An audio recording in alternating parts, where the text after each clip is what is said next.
Sejarah bukan sekadar tarikh yang tertulis di atas kertas. Sejarah ialah suara rakyat yang hidup di bawah tekanan dan keberanian mereka yang memilih untuk tidak terus berdiam diri. Pada tahun 1942, Borneo Utara jatuh ke tangan Jepun. Pendudukan ini mengubah kehidupan rakyat secara mendadak. Rakyat dipaksa tunduk kepada kekuasaan. Setiap gerak dipantau, setiap suara diawasi. Makanan dirampas, hasil laut, hasil kebun dan dagangan harian diambil tanpa rundingan. Hukuman dijatuhkan tanpa soal, tanpa bicara. Tiada perbicaraan, tiada pembelaan. Hanya ketakutan yang menjadi bahasa harian rakyat. Jesselton, yang hari ini kita kenal sebagai Kota Kinabalu, bertukar wajah menjadi pusat pentadbiran Jepun di Sabah. Di sinilah kuasa asing bertapak. Di sinilah arahan dilaksanakan. Ketakutan bukan lagi perasaan, ia menjadi rutin harian kerana hidup di bawah kekuasaan yang tidak mengenal belas kasihan. Dalam suasana ini, muncul seorang lelaki bernama Albert Kwok.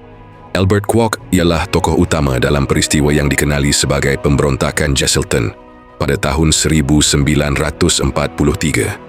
Berdasarkan sumber bertulis dan kajian selepas Perang Dunia Kedua, Albert Kwok merupakan seorang pengamal perubatan tradisional Cina yang berkhidmat di Borneo Utara sebelum pendudukan Jepun. Sumber sejarah tidak sepakat tentang tempat lahir dan tarikh kelahirannya secara muktamad. Sebahagian rujukan menyatakan beliau dilahirkan di Sarawak, manakala sebahagian lain menyebut beliau berasal dari China. Apa yang pasti, sebelum pendudukan Jepun, Albert Kwok telah menetap dan bekerja di Jesselton. Sebagai seorang tabib, beliau berurusan secara langsung dengan rakyat biasa.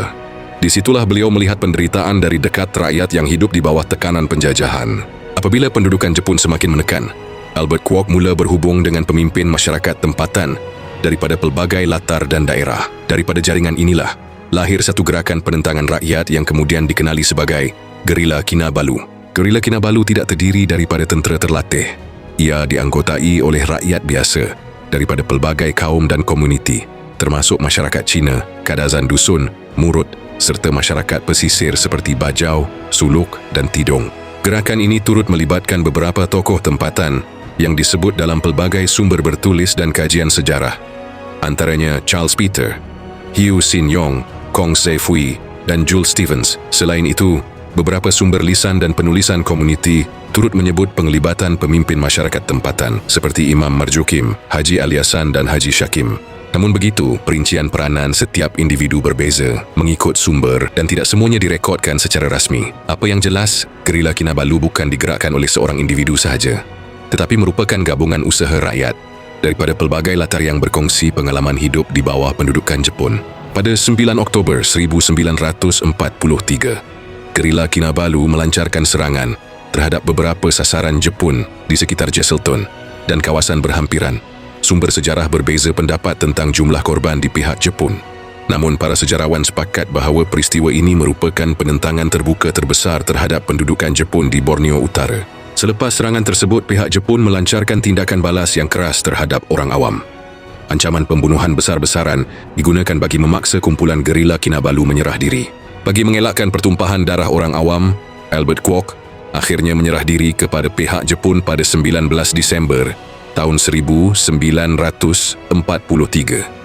Beliau bersama rakan-rakan seperjuangannya dihumban ke dalam penjara.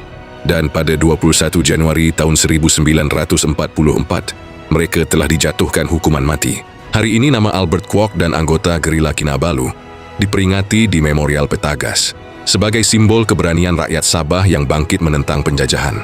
Inilah sejarah pemberontakan Jesselton, bukan legenda, bukan cerita sensasi, tetapi kisah rakyat biasa yang memilih untuk tidak terus hidup dalam ketakutan.